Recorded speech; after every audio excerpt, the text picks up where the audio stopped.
We begin with some of the day's top developments and Jim Axelrod. Jim? Well, Jeff, there are two parts of the story that are still developing tonight. There's the rational side, the investigation, trying to figure out exactly what happened at the Sandy Hook Elementary School when Adam Lanza started shooting.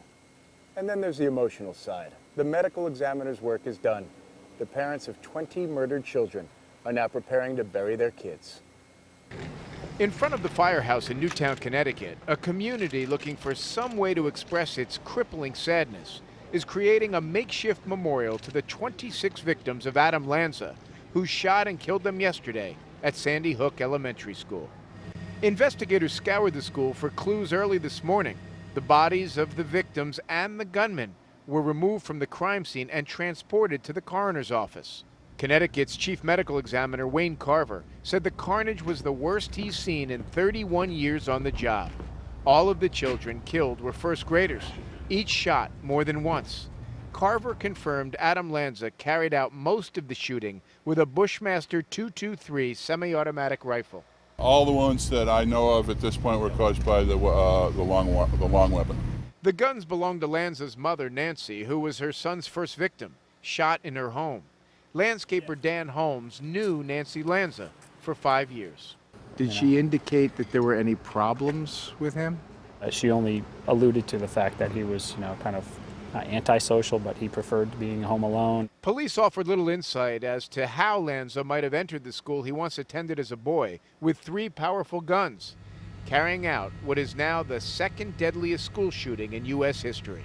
I can tell you it's believed he was not voluntarily let into the school at all, that he forced his way into the school, but that's as far as we can go on that. Clearing up earlier reports from right after the shooting, we now know that Adam Lanza's mother never worked at the school, and police are still trying to figure out what, if any, connection she had there. Today, Nancy Lanza's family in New Hampshire struggled to make sense of the senseless, releasing a statement through their local police department. The family of Nancy Lanza share the grief of a community and the nation as we struggle to comprehend the tremendous loss that we all share. On behalf of Nancy's mother and siblings, we reach out to the community of Newtown and express our heartfelt sorrow for the incomprehensible and profound loss of innocence. That loss was mourned today by the people of Newtown at an Episcopal church less than a mile from Sandy Hook Elementary. Pastor Mark Moore. Nothing will ever be the same for us. Such a senseless slaughter of innocents.